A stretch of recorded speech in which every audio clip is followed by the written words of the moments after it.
I was 6 years old when I came over to this country. Detention initially started in Punjab, which is a state in India, and as that conflict became a little bit more escalated, my parents decided to come to America and try to make a better life here. It started out just a normal Sunday morning. Generally on the Sunday mornings, we take my daughter and my son to Sunday school. As we were on the freeway and we got closer to the temple, I started to notice squad cars driving by us at a high rate of speed. And why I thought that was peculiar is because I used to be a police officer. And I just thought to myself, what can be so pressing that you're endangering lives on a Sunday morning? As we got there, there was a squad car that came right in front of us. Asked the police officer, I said, I need to go through, I need to get to the temple. He told me that you can't go through, son. And I asked him why. And he says, there's been a shooting at the temple. Just getting phone calls from people saying that there's been a shooting and your dad's been shot. And eventually around 10 p.m., they announced that dad was one of the victims of the shooting. In Sikh, we have this saying called Chardi Kala, and the full saying is Nanak Naam Chardi Kala Tere Bane Sarbata Bala. And what it means is that we move in relentless optimism. So irregardless of the tragedy or irregardless of hardships that are in our life, we still need to be optimistic about the future.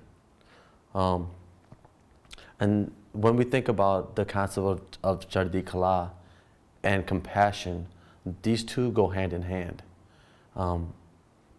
A lot of times people mistaken the idea of compassion for simply getting over something. And I think people kind of misconceive forgiveness as just a way of getting over something. Okay, you said you're sorry. I forgive you, so now we're over it. We think about the concept of Chardi Kala, compassion and forgiveness, as the same as a process. And in this process, what we're doing is we're attaching a purpose. And that idea of like Chardi Kala is to remember what that purpose is. So when you come back to August 5th and say, what was the purpose of somebody doing it? And what was our purpose in response? The first thing we wanted to do was obviously get our community, get the Sikh community out and about in southeastern Wisconsin. We realized that like some of why this happens is because not only are people, maybe people are ignorant about us and what we represent to a new nation, but maybe we're not open enough to them. So instead of people coming to us and saying, okay, let me learn about you, we felt it was our responsibility to get out and about in the community, and not just in the form of like teaching somebody, but actually in the form of service. It's also important for us to also educate the youth, educate our youth, and as far as like educate other youth. So Serve to Unite was born, and we combined that whole idea of service and education, and how do we learn about people and how do we embrace the differences that we all have. The message going out is that how do you treat people? What do you see in people? What do you see in yourself? And we encourage people just to embrace that openness. Once you see somebody's humanity, it's going to be tough for you to be able to be violent with that person. It's when you minimize somebody's humanity that it's easy for you to be violent towards somebody. Forgiveness is a decision. It's a decision that one embarks in and says, hey, you know what?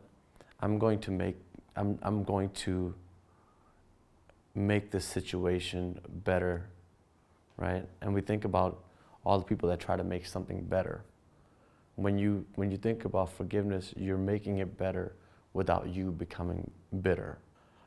Forgiveness is linked to learning. Sikhism, at its core, at its definition, its very definition, means a learner. So if you talk about a Sikh is a learner. a temple or gurdwara is where you learn at.